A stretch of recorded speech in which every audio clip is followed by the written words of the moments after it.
సరే, ఈ స్వాతంత్రం అనుగ్రహించి క్రీస్తు మనలను స్వాతంత్రులుగా చేసి ఉన్నాడు.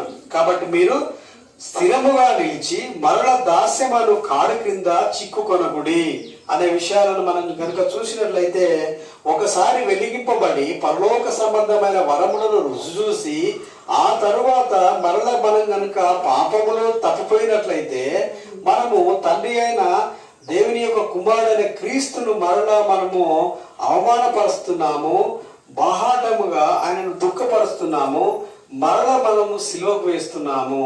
చూడండి, మనకు స్వాతంత్రం వచ్చేసింది అని చెప్పేసి ఎట్లా ఇష్టం వచ్చినట్టు జీవించే విధానం కాదు. కానీ ప్రియులారా, ఈ రోజున ఆ స్వాతంత్రం అనేది క్రీస్తు మనకు అనుగ్రహించాడు.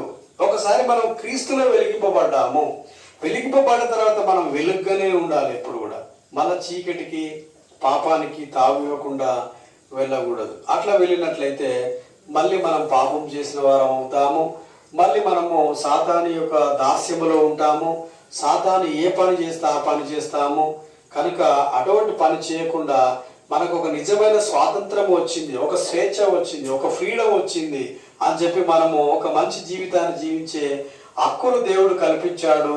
క్రీస్తు యొక్క ప్రాణము ద్వారా, క్రీస్తు యొక్క మరణం ద్వారా మనకు విముక్తి లభించింది, విమోచన లభించింది అనే విషయాన్ని మనం తెలుసుకొని ఈరోజు ఇలా మనము చలిస్తున్నాము, బ్రతుకుతున్నాము, ఉనికి కలుగుతున్నాము అంటే అది క్రీస్తు దయ వల్ల, క్రీస్తు విమోచన వల్ల, క్రీస్తు ప్రార్థన వల్ల, క్రీస్తు ద్వారానే మనము పరలోక రాజ్యానికి వెళ్తాం. అందుకనే యేసుక్రీస్తు ప్రభు, నేనే మార్గమును, నేనే సత్యమును, నేనే జీవమును, నా ద్వారానే తప్ప ఎవడును తండ్రి యొద్దకు పరలోక రాజ్యానికి చేరడు అన్నాడు. కనుక ప్రియ దేవుని బిడ్డారా, యేసుక్రీస్తు యందు విశ్వాసం ఉంచుదాము.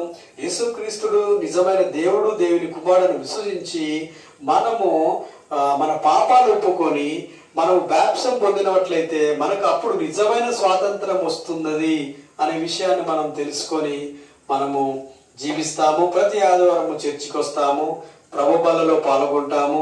తద్వారా పరలోక రాజ్యానికి చేరుతాం. మీ అందరికీ వందనాలు.